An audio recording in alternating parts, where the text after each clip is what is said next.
Assalamualaikum warahmatullahi wabarakatuh. Selamat bertemu kembali. Ya, pada sesi hari ini kita akan melanjutkan sesi sebelumnya. Kalau di sesi sebelumnya kita sudah belajar tentang mengenal perilaku konsumen. Nah, sesi kali ini kita akan melanjutkan mengenai kerangka kerja untuk analisis konsumen.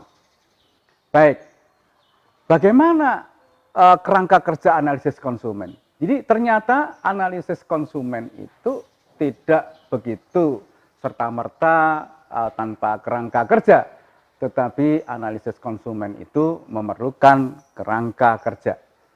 Baik, kita lihat sekarang. Nah, saudara sekalian, ini adalah elemen analisis konsumen. Jadi, tatkala akan melakukan analisis konsumen, sesungguhnya kita sedang membicarakan ini, ya, 4 hal ini. Jadi, saudara sekalian, menyusun strategi pemasaran itu bukan asal menyusun. Sebagaimana yang kemarin sebelumnya saya sampaikan, bahwa strategi pemasaran itu dibutuhkan analisis terhadap perilaku konsumen atau analisis konsumen. Baik, apa saja yang diperlukan di dalam analisis konsumen? Nah, yang pertama adalah afeksi konsumen dan kognisi konsumen. Nah, oleh karena itu nanti kita akan jelaskan apa itu afeksi konsumen, kognisi konsumen. Yang berikutnya adalah tentang perilaku konsumen. Ya, afeksi, kognisi konsumen, kemudian perilaku konsumen. Dan yang terakhir kita akan sampaikan tentang lingkungan konsumen. Baik, kita kupas satu persatu. Kita akan mulai dengan apa itu yang disebut dengan afeksi konsumen. Afeksi. Afeksi itu mengacu pada perasaan. Ya, perasaan apa yang konsumen rasakan manakala menerima stimulus-stimulus dan kejadian-kejadian yang dikreasikan oleh para marketers, oleh manajemen pemasaran. Jadi saudara sekalian, kalau ada iklan itu sesungguhnya kita sebagai konsumen kita bisa merasakan apa pengaruh yang dia rasakan. Apa itu stimulus? Stimulus itu bagaimana mempengaruhi panca indera, karena stimulus itu memang bagaimana panca indera itu kemudian merekam, menangkap, menginterpretasi apa-apa yang distimuluskan melalui panca indera. Ya, bisa melalui mata, bisa melalui pengecapan, ya, lidah, bisa melalui pendengaran, bisa melalui perabaan, ya. Itu semuanya akan menghasilkan stimulus yang kemudian, ya, itu bisa dirasakan oleh konsumen. Ya, contoh afeksi konsumen. Pertama, tentang emosi. Emosi itu bentuknya bisa cinta, bisa amarah, bisa benci, ya, bosan, ya, dan sebagainya. Macam-macam bentuknya, amarah, emosi, ya. Nah, yang kedua, kondisi perasaan. Ya, setelah menerima stimulus, ya, setelah menerima rangsangan, ya, maka kemudian bagaimana kondisi perasaan? Bagaimana kondisi perasaan? Ya, frustrasikah, puaskah, tidak puaskah, atau bagaimana? Ya, yang ketiga, stimulus bisa mempengaruhi perasaan konsumen. Apa itu? Bentuknya suasana hati. Suasana hati itu bisa, ya, bosen, bete, ya, kemudian relaksasi, ya, suasana hatinya bagaimana. Nah, yang terakhir adalah sikap yang ringan. Bahwa rangsangan atau stimulus itu bisa kemudian dirasakan sebagai sebuah kegemaran, kesukaan, dan sebagainya. Nah, saudara sekalian, ini elemen yang pertama dari analisis konsumen, afeksi. Nah, berikutnya, kita akan lanjutkan pada apa yang disebut dengan kognisi konsumen. Kognisi, kalau tadi bicara tentang perasaan, yang berikutnya bicara tentang pikiran, bicara tentang pemahaman, bicara tentang interpretasi dari rangsangan atau stimulus dan kejadian-kejadian yang diciptakan, yang dikreasikan oleh para marketers, oleh para manajer pemasaran, manajemen pemasaran. Ya, jadi stimulus tadi bisa yang kemudian dia rasakan bisa juga akan mempengaruhi pikiran, ya, bisa mempengaruhi pemahaman. Nah, itu sangat penting. Contohnya yang diharapkan mempengaruhi pikiran dan pemahaman konsumen, yaitu pertama adalah pengetahuan. Bagaimana kreasi-kreasi manajemen pemasaran, ya, ketika membuat rangsangan kepada konsumen itu bisa meningkatkan pengetahuan konsumen, baik pengetahuan konsumen tentang produk, tentang manfaat, tentang harga, tentang macam-macam, banyak hal, ya, karena pengetahuan itu sangat penting bagi konsumen, ya, sehingga kemudian menjadi bidang garapan dari ilmu perilaku konsumen. Yang kedua, pengalaman. Kita bisa lihat, ya, ada yang disebut dengan experiential marketing atau marketing yang berbasis pada pengalaman.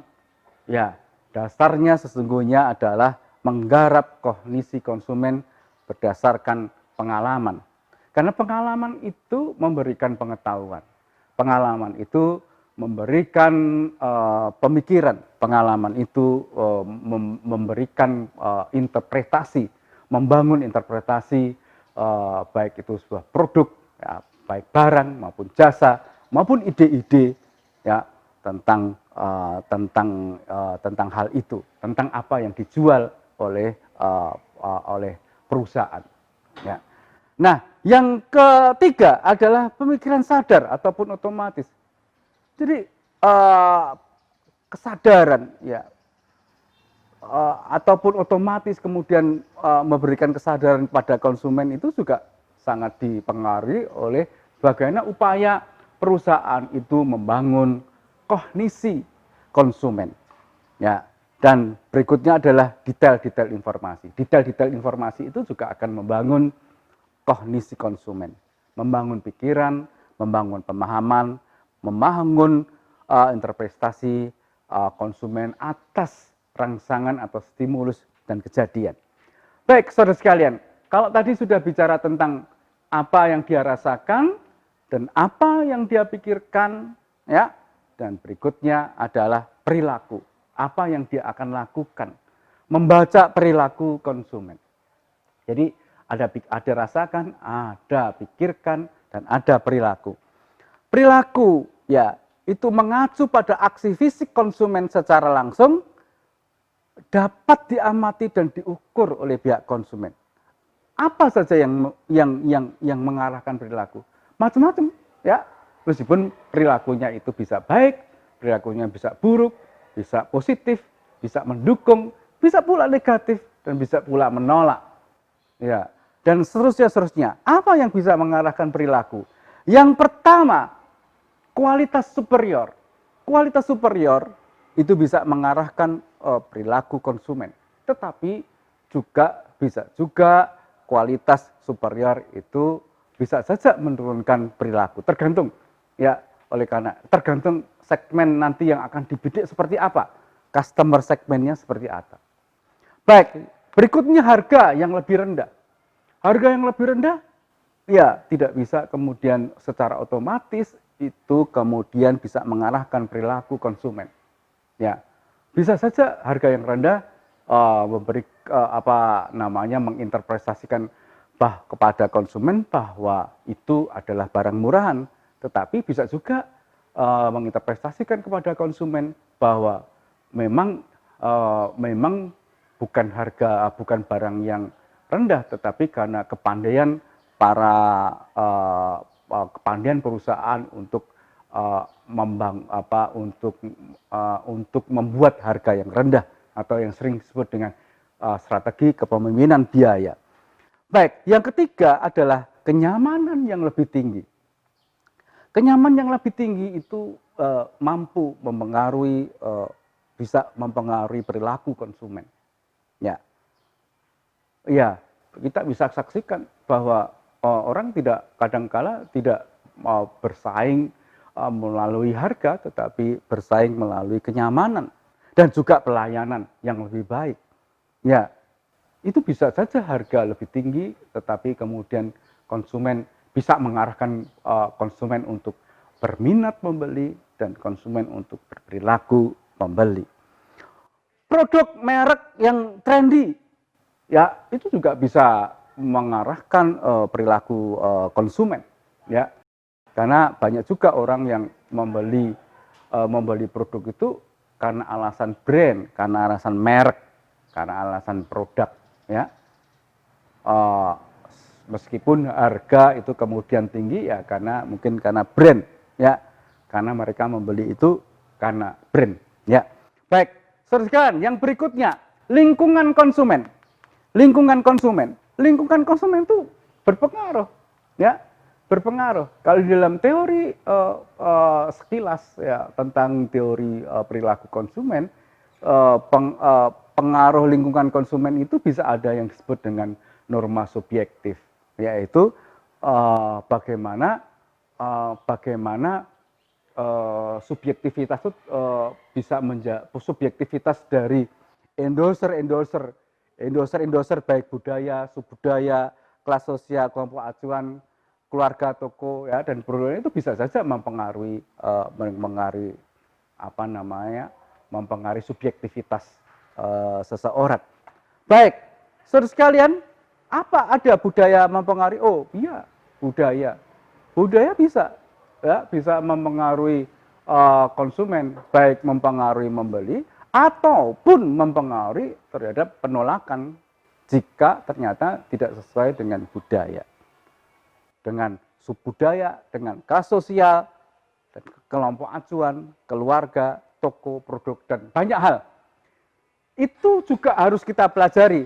Itu harus kita pelajari karena itu memberikan efek atau dampak atau pengaruh terhadap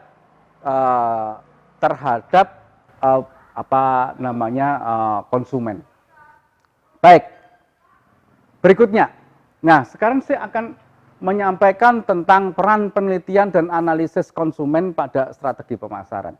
Kita bisa lihat tuh, ya, tadi kita sudah bicarakan di sini, yaitu afeksi konsumen, kognisi konsumen, perilaku konsumen, dan lingkungan, ya, ini perlu dianalisis, ya. Setelah kemudian dianalisis, kemudian mengembangkan strategi pemasarannya, merumuskan atau membuat formulasi tentang pengembangan strategi pemasaran, dan kemudian mengimplementasikan strategi pemasaran. Nah, saat mengembangkan, ya, kemudian mengimplementasikan ini sumbernya dari analisis dan penelitian konsumen. Apa yang dianalisis? Ya, afeksi konsumen, kognisi konsumen, perilaku konsumen, dan lingkungan konsumen. Baik, begitu saja yang ingin saya sampaikan di dalam membangun kerangka kerja perilaku konsumen. Assalamualaikum warahmatullahi wabarakatuh.